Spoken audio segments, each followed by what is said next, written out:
નમસ્કાર મિત્રો, શિક્ષણના પ્રેરણા પુષ્પના માધ્યમથી હું બલદેવ પરી આપનું હાર્દિક સ્વાગત કરું છું. આજે આપણે ધોરણ 10ની અંદર MCQ જે 24 માર્ક્સના પ્રશ્નો પૂછાય છે, ટૂંકા પ્રશ્નો, MCQ 6 માર્ક્સના હોય, પણ આજ નવીન રીતે આપણે પહેલા પ્રશ્ન માટેનું એક આયોજન કર્યું છે અને બધા પ્રશ્નો આ રીતે સોલ્વ કરશું. તો જોઈએ એ કેવી રીતે કરશું. એના માટે તો આપ જોઈ રહ્યા છો શિક્ષણના પ્રેરણા પુષ્પના માધ્યમથી બેઝિક ગણિત અને સ્ટાન્ડર્ડ ગણિત બંનેની વાત કરીએ છીએ.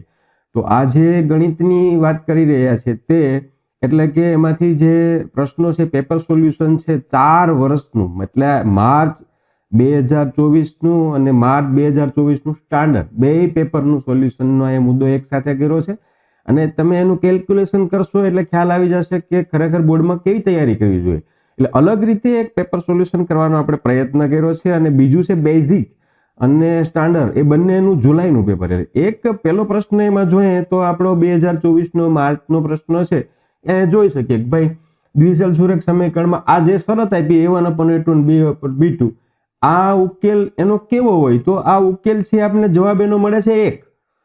પણ એક કેવી રીતે મળે? તો આપણે અહીંયા પેજ નંબર 23 ઉપર આનો જવાબ આપ્યા છે. ગણિતની અંદર જોઈએ તો ખ્યાલ આવે કે જ્યારે A1/A2 અને B1/B2 એટલે કે આ એના અચલ જે છે એ સમાન ના હોય એનો ગુણોત્તર, તો એને એક જ ઉકેલ મળે. અને એક ઉકેલ મળવું એટલે શું? તો કે એ રેખા છેદતી હોય. કેવી હોય? છેદતી રેખા હોય અને x જેવી આકૃતિ બનતી હોય કે પ્લસ x અક્ષ ને y અક્ષ છેદતો એ પણ લઈ શકીએ. તો એવી આ એક સવાલ પૂછાણો છે. બીજો એવો પણ આમાં સવાલ પૂછી શકે કે આ કેવી રેખાઓ છે, એમ પણ સવાલ પૂછી શકે. તો છેદતી રેખાઓ કહી શકીએ. આ ચાર્ટમાં એવું પણ પૂછે, અહીંયા આપણે એવું કહી શકીએ. નેક્સ્ટ સવાલ આપણે આમાં જોઈશું એટલે ખ્યાલ આવશે. આ ચાર્ટને બરાબર યાદ રાખશું. અહીંયા જો બીજો સવાલ છે, આ જો તમે જુલાઈ 2024માં પૂછાણો. મિત્રો આવું કમ્પેરિઝન કરો એટલે તમને ખ્યાલ આવશે. 2024 જુલાઈમાં આવો જ સવાલ છે, એ જ પ્રશ્નનો અનુસંધાને એ જ ચાર્ટનો પ્રશ્ન છે. બરાબર જુઓ, અહીંયા x આનું ડબલ થયું 2x, અહીંયા 2y આનું ડબલ થયું 4y, અને 4 છે એના ડબલ જો 8 હોત તો આ સંપાતી રેખાઓ હોત. પણ આ બંને ગુણોત્તર સમાન નથી. તો શું છે? તો આપણે અહીંયા એ જોયું કે આ ગુણોત્તર સમાન નથી. બરાબર છે. અહીંયા જો આ C1/C2 છે એ સરખો નથી, તો આ રેખાઓ કેવી હોય? સમાંતર રેખા હોય. અને આને ઉકેલ હોય નહીં. આવા બે સવાલ આમાંથી આપણે જોઈ શકીએ. એટલે આને ઉકેલ નથી. તો એ ચાર્ટ બહુ અગત્યનો છે. ચાર્ટનો અભ્યાસ કરશો તો 6 પ્રશ્ન પૂછી શકાય. મિત્રો આવો હવે જોઈએ સ્ટાન્ડર્ડ ગણિતનો 2024નો પહેલો પ્રશ્ન શું હતો. તો અહીંયા તમને આપ્યું છે કે x² a ને b આપ્યા. હવે આનો બેનો લસા શોધવાનો હોય કે ગુસા શોધવાનો હોય તો આપણે પૂછવાનું કીધું છે ગુસા શોધો. જો લસા કીધો હોત તો શું મળે? તો આપણે ગણતરી કરીને એ વાતને જોઈએ અહીંયા, જેથી કરીને આપણને ખ્યાલ આવે કે એ ગણતરી કેવી રીતે કરશું. અહીંયા લસા અને ગુસા માટે એ જોઈ લઈએ આપણે. નેક્સ્ટ સવાલની અંદર આવી રીતે આપણે પ્રશ્ન પૂછ્યો હોય તો આ બંનેનો x y into y અને અહીંયા થશે x into x into y. હવે આમાં બંનેમાં સમાન શું છે? બંનેમાં x સમાન છે અને y સમાન છે. તો આનો ગુસા કેટલો થાય? x y.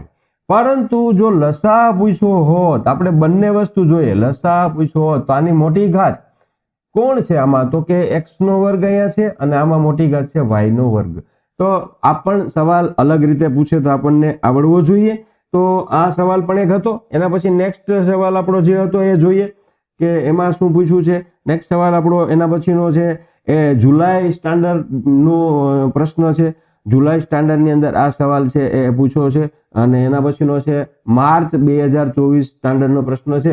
અહીંયા તમને ગુસા આપ્યો 25 અને 153 છે. તો આનો 25 ને 85 ને 153 નો ગુસા શોધવાનો. આની સાથે સરખાવો અને સાદુરૂપ આપો એટલે જવાબ 2 મળે. તો કેવી રીતે મળે એની ગણતરી પણ આપી છે કે આ બંનેનો ગુસા 17 મળે. 17 કેવી રીતે મળે એની ગણતરી આપણે 17 મળશે એટલે પહેલા સમજાવી દઈએ, અથવા ગણતરી કરીને પણ આપણે કહી શકીએ કે આનો ગુસા છે એ આપણને જે મળ્યો છે એ કેવી રીતે મળ્યો. તો અહીંયા જો 85 અને 153 નો ગુસા મળે એટલે 85 ના અવયવ પાડો અને આના અવયવ પાડો. બંનેમાં સમાન શું મળશે? 17. અહીંયા પણ આપણે આ રીતે લીધું છે 17. તો આનો ગુસા કેટલો થયો? 17. હવે 85m - 153, આ સ્ટાન્ડર્ડ ગણિતનો સવાલ છે મિત્રો. તો 85m બરાબર 17 ને આ બાજુ લઈ જાય એટલે 153 ને એટલે બંનેનો સરવાળો થાય 170.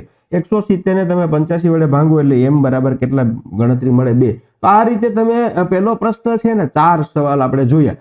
સ્ટાન્ડર્ડ ગણિતના 2, જુલાઈના અને માર્ચના, એ જ પ્રમાણે બેઝિક ગણિતના જુલાઈ ને માર્ચના. મિત્રો આ બધા પ્રશ્નોનું સોલ્યુશન એક પ્રશ્ન તમારા માટે મૂક્યો છે અને જે તમને લિંક આપી છે એ તમે ડિસ્ક્રિપ્શનમાં જોશો તો ત્યાં પણ આપ્યું છે.